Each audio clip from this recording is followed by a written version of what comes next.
welcome to a bonus episode of the Virtual Memories Show. It is St. Patrick's Day 2024, so March 17th.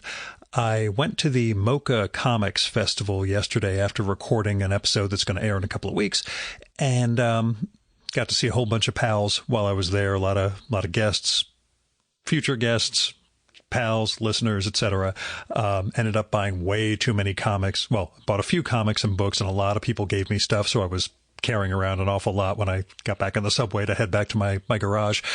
But while I was there, bumped several times into Dean Haspiel, past guest, great cartoonist, great schmoozer and pal.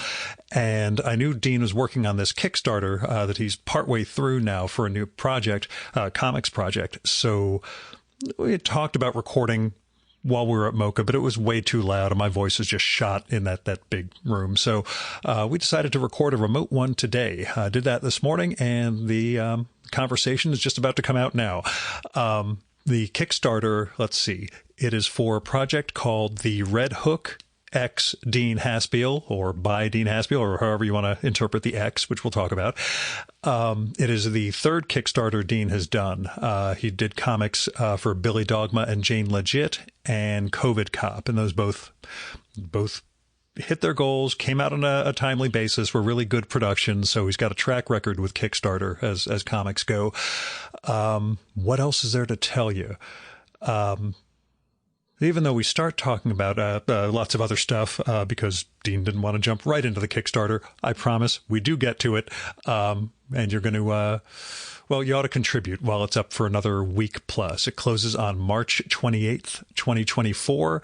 Go to Kickstarter.com, search for Dean Haspiel, Haspiel. You'll find it there. I'll have links to this in the show and episode notes for this one.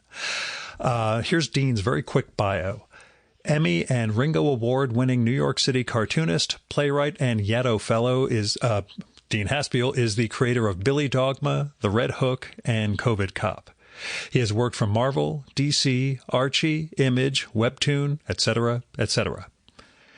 And now, the 2024 Virtual Memories bonus conversation with Dean Haspiel.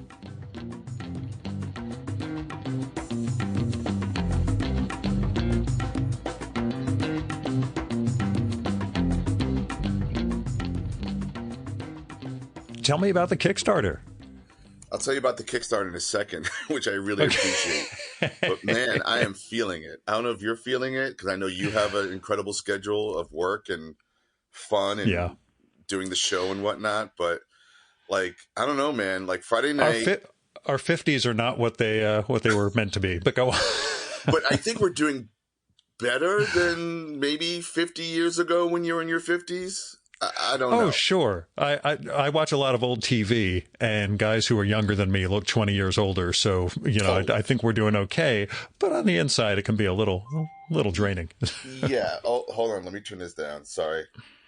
Jonathan Allen just texted me, former studio mate, cartoonist, wanting to know I'll be at Mocha today. And I will be at Mocha today.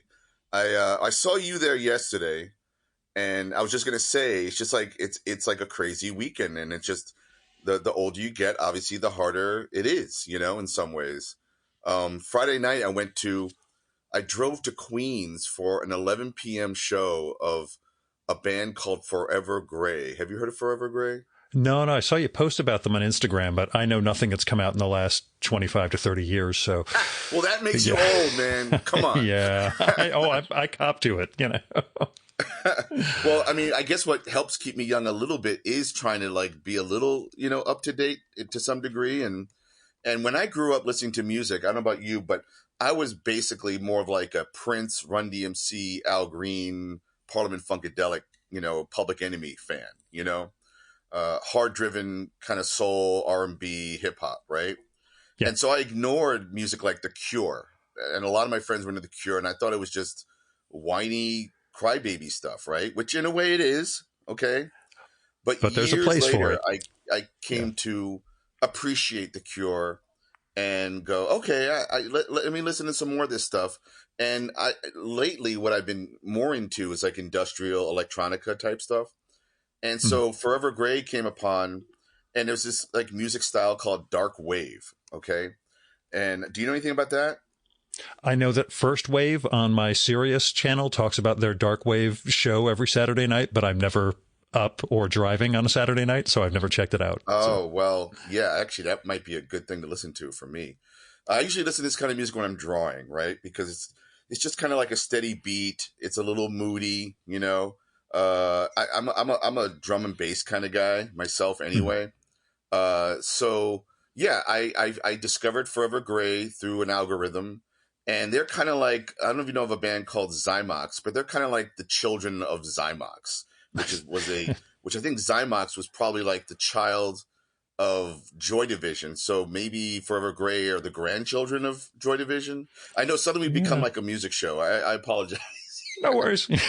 So anyway, I can't play any of the stuff in the background, sorry, go on. The whole point is I went there to see an 11 p.m. show, which was already late, right? And driving to Queens, I get there and they're like, "Oh, then we're not going on until 12:30," which really is more 1 a.m. because the band before that's running late. And then, you know, you wind up standing in a room full of like 150 people tops, which is cool. It's like a cool bar with a back room. And they were great, but I'm exhausted and can barely stand. And then I know that the next day, Saturday, where I saw you yesterday, I'm gonna be wandering around Mocha for like 6 hours, you know? Right. So by the time I'm limping home last night, I didn't even make it to the Society of Illustrators party, as much as I would have loved to have gone, because that's also a good place to kind of actually sit down and talk to some of your peers and your heroes and whatnot, you know. But when your voice is already shot from, oh, yours the past was day. Definitely yesterday. You're sounding a little bit better today. Especially in the, like when we first talked in the in the hall itself, when there's so many people around. When we're on the way out, my voice is in a little better shape. But yeah, it's doing a podcast for an hour and a half before that, and then trying to do this voice over a crowd really did not work well at Mocha. But did you manage to interview some people? We're gonna hear some stuff. No, I did a show with a Princeton professor of Shakespeare up in the West 70s before coming down to Mocha. So Mocha was just a schmooze fest for me. No recording, cool. Just schmoozing with lots of people. No, so. That's awesome, man. Which again I got to do yesterday, and then on my way out. A friend of mine, Adam Sverte, who did a graphic novel called Brooklyn Tattoo, which did I recommend him? No, to I you? don't know it. I don't know this one at all. I'm looking it up. I'll talk to you about that. But he said that his table mate wasn't going to be coming back today, Sunday, and would I like to get a part of the table to hawk my wares? And I thought about it. I was like, you know what? I am going to do it, even though I can barely walk. I haven't gotten that You'll much be sleep. Sitting. It's okay. I'll sleep forever one day, right? YOLO, right? YOLO. I always say, I'll sleep when you're dead, as opposed to I'll sleep when I'm dead. But most people don't pick up on that until after. And oh, wait a second, what is he saying? Yeah, but you'll sleep better. You'll just sleep better when certain people are no longer. I'll say SPX was my Gil stays up until 1 o'clock in the morning, multiple nights. Thing this past fall, and my wife saw a picture that I posted of me and one of my guests, and she could just see my eyes. She's like, "You were totally shot." I'm like, yes, I was. By Sunday morning, that podcast with Josh Bayer, I was running on fumes. We had a good conversation. Oh, I love that conversation. You guys, that was a great conversation, and he's so. But she took one look at that picture though, and she just said, "Yeah, you were exhausted." I'm like, "Yep, yes, I was, but I can still rally for a good conversation." So, but what's interesting about that is I feel like whenever I'm ready to draw, like I'm all like revved up and energized, my drawing is a little too tight. It's when I'm really tired, or maybe not that I drink a lot, but even if I had a shot of whiskey or something, my art progresses, in a way that's just looser and chill and. Who cares? And do you ever experience that when you draw? Well, there's various states of exhaustion that I'm in when I draw. So yeah, there are times when I'm surprised when I'm bleary that a picture comes out as good as it does by my standards. So yeah, I just don't have the intoxicant thing to fall back on. So well, when I saw you yesterday and we were walking out the door and we chatted for a minute, you showed me a tattoo on your arm that is a drawing of yours of a dog. That's one of the best things I've ever drawn. Yeah. And it's one of the best things you've ever drawn. And it's just a few lines. And we were talking about that. And that's kind of like the goal, the reductive art of comics, right? Even though there are a lot of people who love to render, I'm more of the lean toward the Alex Toth, Jack Kirby, Steve Ditko, and except they rendered a lot as well. But there's an art of taking away lines, Oh, I will say what I've learned from getting into drawing in my 50s and having comics in the background for decades. There's so much that came in by osmosis. The influence that I cite that is incredibly oddball and obscure, Steve Yowell, British yeah. cartoonist. I realized with my Micron heavy ones, I'm like, oh, that's how Steve Yowell does that effect. I'm not nowhere near as good as this, but I get, what Right. went into it and what the stark black and white thing really, Right. really does. But yeah, that was one of my realizations of which artwork kind of Well, you start to permeated. gravitate toward the stuff that is maybe in your subconscious, like that's how you're applying your style. The more you do it, you start to emerge with the style. And I was going to say to you yesterday, and I think you have technically done a comic, right? I was going to say, 8 panels. Yeah. well, that's okay, technically, right? You've done one, but like I would love to see a comic in a cross between that style you did, that tattoo on your arm, and maybe your watercolor, Yeah. which again is asking a lot because we all know how difficult watercolor can be, because you can't really control it. I don't think. I don't know. I've never found a way, but somehow it works out. But Yeah, I will say one of the funny things for me is the non-cartooning intuitiveness, because I told during that same SPX, I told Leslie Stein a story that ended up making it into my big monologue about Tom Spurgeon and my overcoming or getting through my grief for him a couple of years ago. And I told her a particularly funny anecdote from that, and she was like, "Well, you got to make a comic about that." I'm like, yes, in theory, I could do that if I was a cartoonist, but I sit there thinking, how can I craft this into a monologue that's going to last? And she's like, no, you draw it. I'm like, oh, yes, that's what you people do. You find the story and tell it visually instead of, Right. And that in that way, I'm multifaceted. I like to draw comics. I like to write plays and make, movies once in a while. And I always think about what is, how to apply the virtues of each medium. But you can take this sometimes the same story and, apply it to the different mediums. And then you can find 3 different stories out of it from the same, source material. So yeah, and trust me, the moment she said that, I started plotting well, obviously you would start with this sketch of the house, and then you would get into, this and visualizing it on the fly, but thinking, I can't draw that because I'd have to draw myself, and I can't draw faces at all at this point, so much less my own. You have such a great face that can be easily, reductive. Thanks. From your eyes, your nose, your hair. I mean, just a few. Whitney Matheson, my studio mate, could probably draw a great version of you. And I always enjoyed her diary comics, and there's Dean in her diary comics because I know exactly what her symbology of Dino is like. That's right. That's right. So you got to spend some time with Whitney and get into her comics. Yeah. But speaking of, one of the reasons why I'm going to rally and limp over to Mocha today for a good 5 or 6 hours is not only to sell, some of my self-published comics from last year, COVID Cop and Billy Dogman, Jane Legit, but also to promote my new Kickstarter, which ends in about, I think, 10 days as of this conversation. It's called The Red Hook times Dean Haspiel. And actually, it's just the letter X between The Red Hook and Dean Haspiel. And I've said it in so many different ways. It's either times, it's versus, plus. I go with by. By is actually, somebody told me recently, is the actual meaning of that. But at the same time, I was inspired by Warhol X Basquiat, from the famous poster with it's like a boxing match, right? Yeah.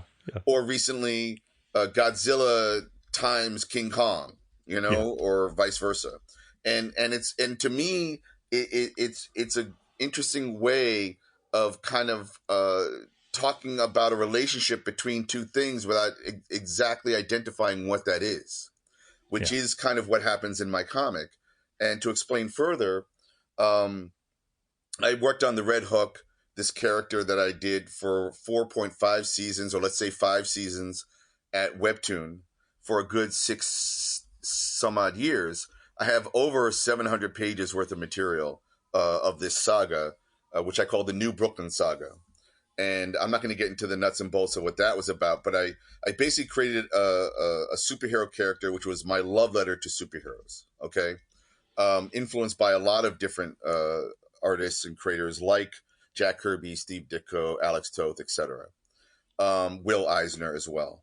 So, I did this, and it was a fun character to write and draw.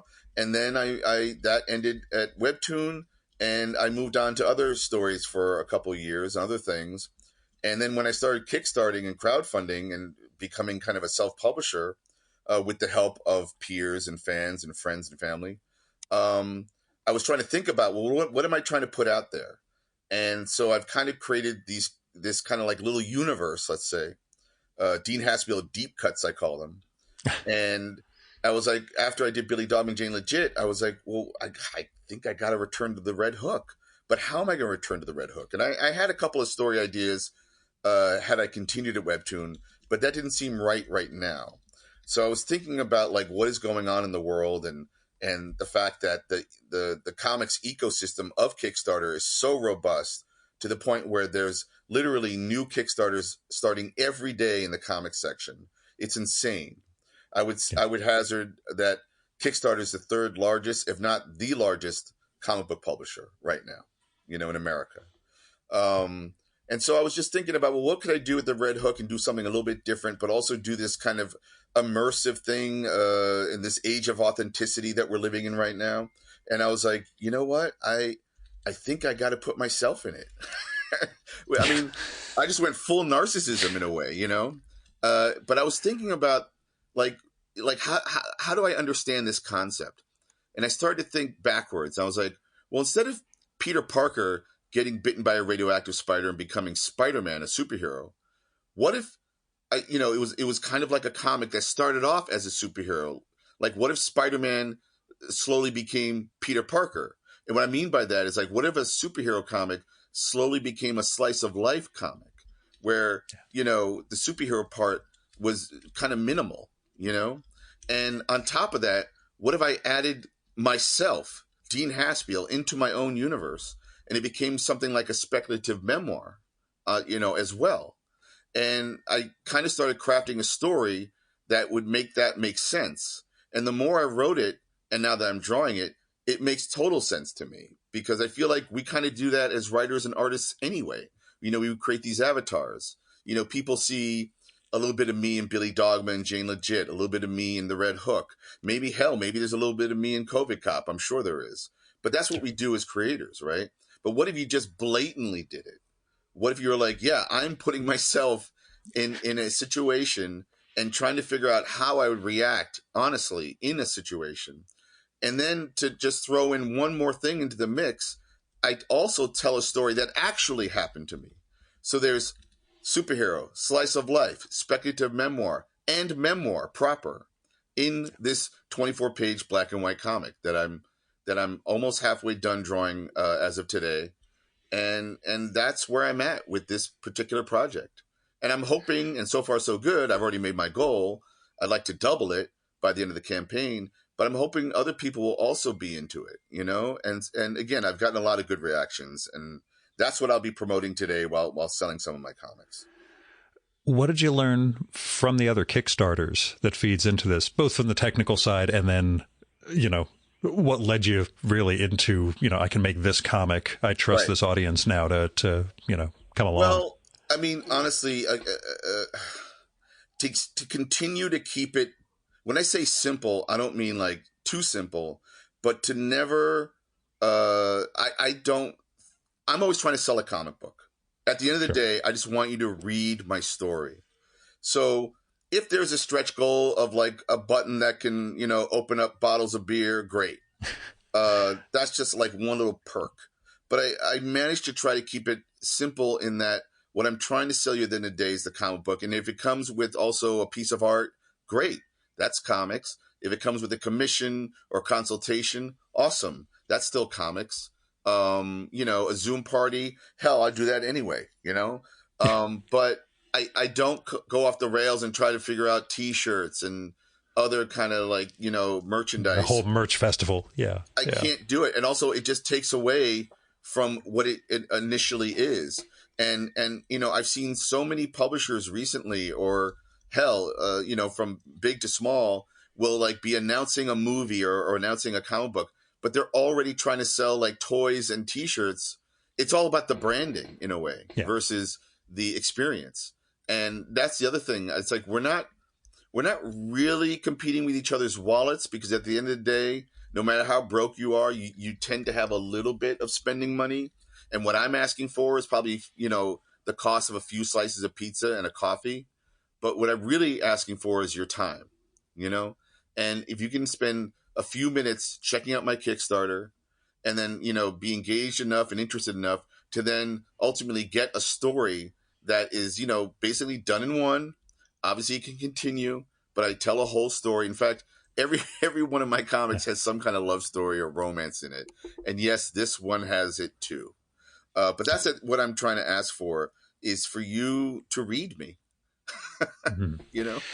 Yeah, when you see those Kickstarters for like the 200-page book or something like that, appeal to you, or do you still feel like okay, that's nice, but let's do something that's actually achievable, like a 24-page comic? Is that sort of a philosophical thing on your part, or an economic one? Well, I feel like if you're going to have a 200-page book and you haven't drawn page one, you're asking for, it's all a pre-order game, right? It's like, Yeah. So philosophically, that's a bind. Yeah. yeah, at the end of the day. But at least I'm turning around my project, and I'm not saying it's better or not, but at least I'm turning around in a small amount of time.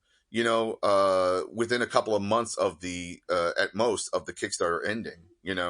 And I think that does kind of build a certain kind of relationship with crowdfunders or backers.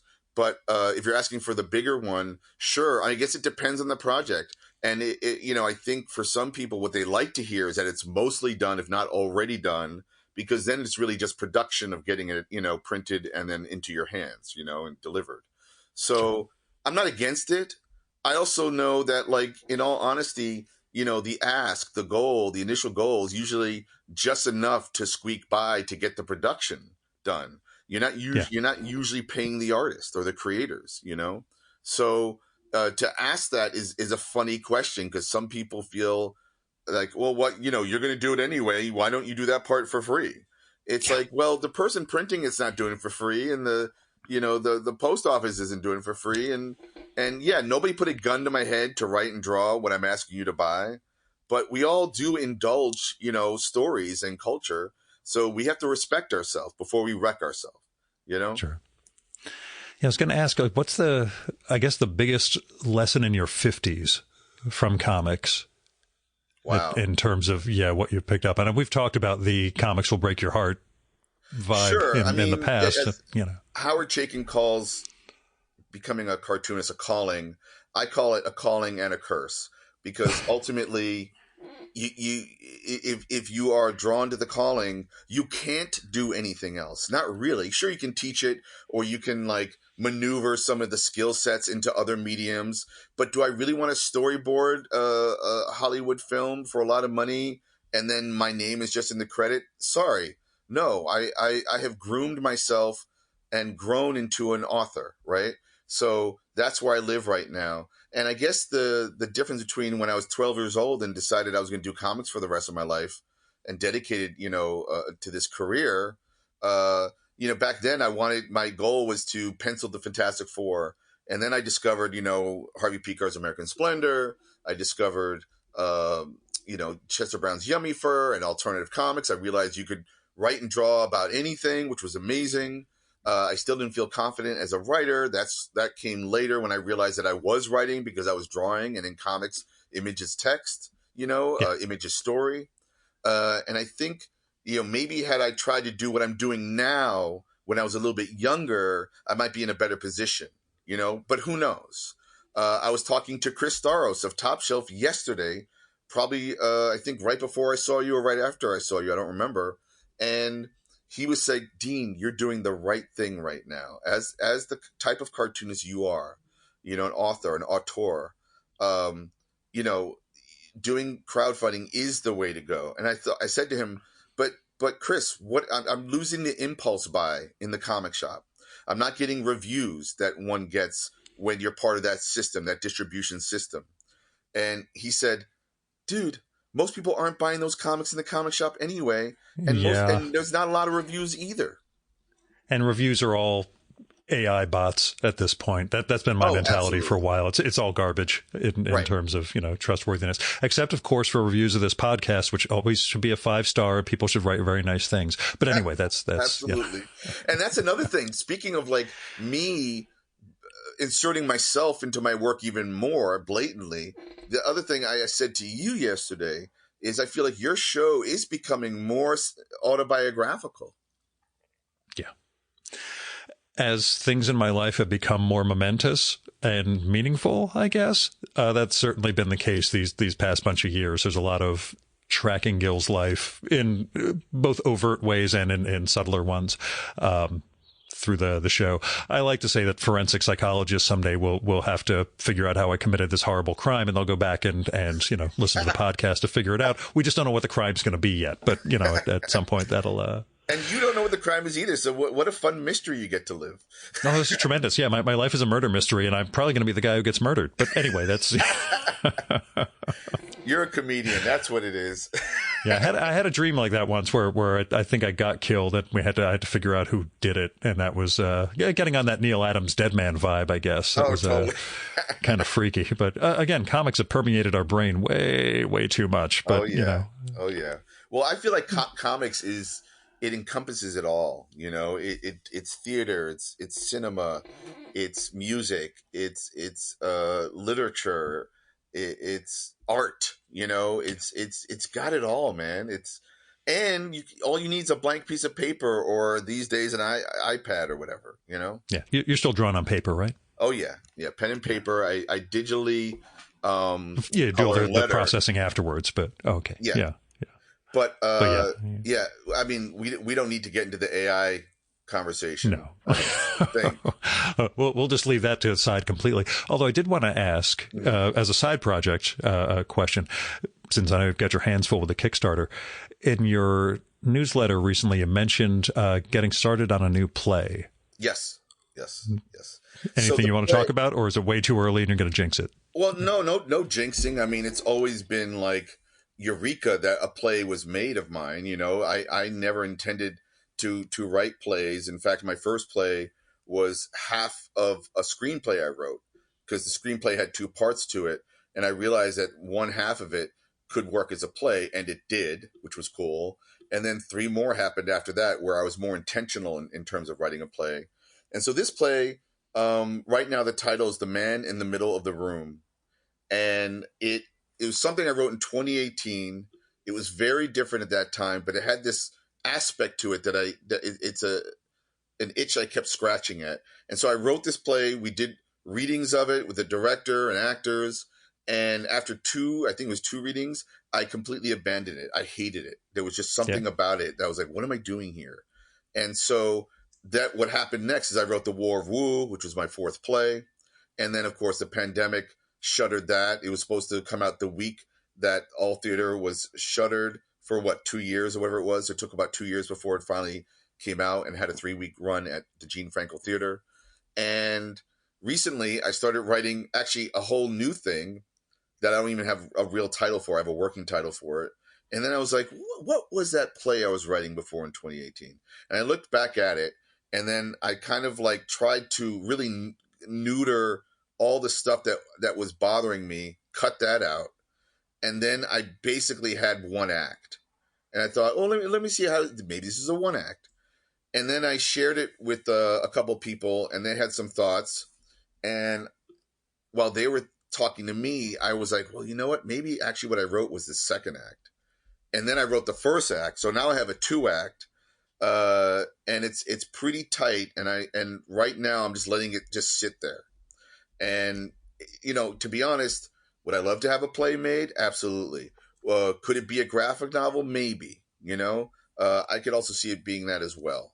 But I think I would love, and do I want to direct for the first time a play? This might be the one. So that's where I'm at with this. Jeez.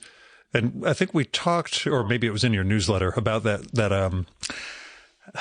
notion of artistic projects you may die before you ever get to producing. Or maybe it's something we actually talked about yesterday with the, figuring out how much time we have left versus what our productivity levels historically have been. You feel like you're leaving anything on the side, or you're putting it all on the table? I hope I leave a lot of things on the side, because what I mean by that is that means that I had a lot of stuff to think about and wanted to do, and it never got to it. I did. Here's a lesson I learned. Maybe this is a thing in your 50s. Is well, first of all, I have this new term that I've been using called lean into Dean. Again, narcissism. Hello, but I'm a communal guy. I love people. But like in terms of leaning to Dean, I think maybe you've even done this. I know a lot of other people have done this. Is when you have a bunch of different ideas, this could be for this project, that project, another project, you're spinning all these plates, but then sometimes you can take 3 or 4 of those ideas and merge them and take the best of those ideas. And if there's some thematic quality, make one thing out of that. And maybe you'll get to a bunch of those things in the one thing, if that makes sense, Yeah. So I'm with you. The sort of not cobbling together, but figuring out what the elements are that might mix and match. Well, we keep revisiting our trends anyway, I think. I found birds, You certainly did. And that bird you sent me was beautiful. So thank you. Yeah. That's when I discovered that I could completely change the way I make birds. And we're talking about drawing in watercolors, by the way. Don't think I'm genetically engineering anything, listeners. But yeah, I discovered that if I don't do the thing that I started every single bird with, I could actually find some new way of doing it and create something beautiful. But yeah, no, it's great. And it's so much fun to watch you grow as an artist. And you're really good, man. And you have a good eye for it and a good hand, and just keep doing it. And it's maybe someday I'll produce a second comic, which will start dragging me into the horrible cursed life you live. But gosh, well you have your own cursed life, don't you? I have several curses I'm working my way through. What are you, a warlock? Yeah. I just keep incurring these things. They just keep showing up. By the way, here's another curse and a quest you need to go on. But I manage my way through it. But last question, I guess, what are you learning from the meta storytelling? What are you really finding as you tell a story of Dean and Dean? Well, it's funny because it's all, in the leaning into Dean and discovering how much this all really is just me telling, I don't know, some kind of like speculative memoir, semi-autobio, whatever you want to call it, this immersive experience. It's almost tough to like go back, meaning away from it. Like I'm enjoying it. Well, I'll tell you the cons to the pros is because I had drawn so many autobio comics, slice of life comics, Harvey Picard, Jonathan Ames, Inferno Lopez. I worked with Stoya and Jonathan Lethem on a little thing, like real life stories, my own real life stories. The culpability to reality and the plausibility of accuracy, can be a little stifling in some ways. Like I kind of miss drawing something, bombastic or hyperbolic, or psychedelic. And yet what I'm discovering is when I merge the two, I can still draw like a lot of people at a bar talking, in interesting ways and talking about interesting stuff, so that you really are just reading the words and kind of like glazing over the pictures. But, I do miss some bizarre stuff. And I managed to put that into this project, this comic, the Red Hook times Dean Haspiel by Dean Haspiel, whatever. And it's very meta. My shorthand, it's a meta mem noir. And it's as corny as that sounds, is what it is. and so like, even when I'm struggling with like, oh my God, this whole story takes place at a bar. So I got to figure out different ways of showing that bar overhead, from the side or whatever, interior shots, everything. I even the backgrounds often change a little bit. They're not that accurate because I'm just drawing things on a whim, even though I have reference. But what I love about it too is the fact that like, it's just this, I've given myself this no permissions, no apologies kind of, dictum to doing what I want. And if you're along for the ride, hopefully you'll enjoy this story too. It's not navel gazing. You know, it talks about the world society, and I happen to be a character in it, but I was always a character in it, as was my surroundings. You know, Brooklyn is a character, New York is a character. And that's something I also learned from like a Will Eisner or Howard Chaykin, you know? Oh, that should be the real last question. After all this time, you finally got to see Chaykin's Times Squared. Oh my God. So yeah, I am saving that right now because when I do it, it's going to be over, right? Like I don't want it to be over. Speaking of like last works, I mean, Howard's going to be around for a long time and he's probably already working on 3 other things right now, right? But that's part of his magnum opus, right? Like American Flag and Times Square. And so I've been saving this and I feel bad because I should have already indulged it and maybe indulged it 3 more times. But once you experience it the first time, you'll never experience it again like that. You know, did you? And it bums me out that when we got together 2 years ago to record, right, he sent me the PDF of it because, quote unquote, it'll be out in a few months. Took a year and a half more before it finally showed up from the printer in China. So I was like, well, I've read this book. I don't know anybody else who has. So when I started seeing the physical copy show up and you and Ho Che Anderson and people sort of posting it, I'm like, oh, well, thank God. There's other people I can talk to now. Right. No, you can't talk to me about it yet, but I'm like, nope. And in fact, what I want to do is because it did come out as an omnibus, I was like, well, let me reread the first 2 first. Oh, so do that first. Re-indulge right? in parts 1 and 2. Don't just dive into 3. Read the whole shebang, and then all the stuff that comes after, all the extra material at the end is tremendous too, because it's Howard. So no, it's Howard Chaykin. He's one of the best. He's always been ahead of his time, and you're always learning. You know, he's one of the few cartoonists who you are learning comics while being entertained by them. He's. Well, he's a master. Well, we'll just leave it at that. Master of what? But we'll talk about that too off mic. But Dina, thanks for coming on. I'm glad we got a bonus episode. Get yourself to Mocha. We'll push the Kickstarter, and I hope we see more Meta Memoir. Thank you so much, Gil.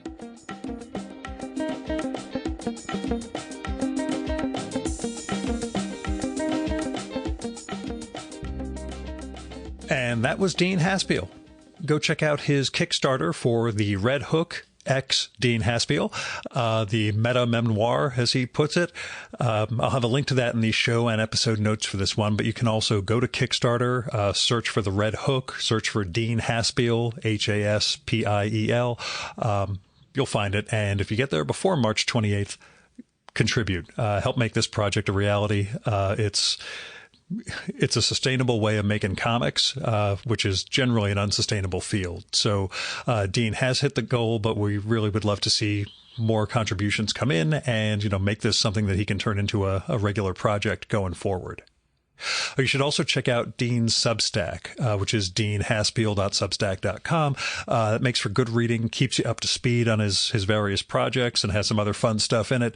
Talks about his comics, plays, movies, reminiscences of a lifetime in comics and all that. Oh, and follow him on Instagram at DeanHaspiel_art. And again, I'll have links to all this stuff in the show and episode notes. And I'll be back in a few days with the regular episode of the Virtual Memories Show, featuring a conversation with Edith Hall that is it's going to be full of some surprises. But thanks for listening to this bonus episode, and hope to see you next time.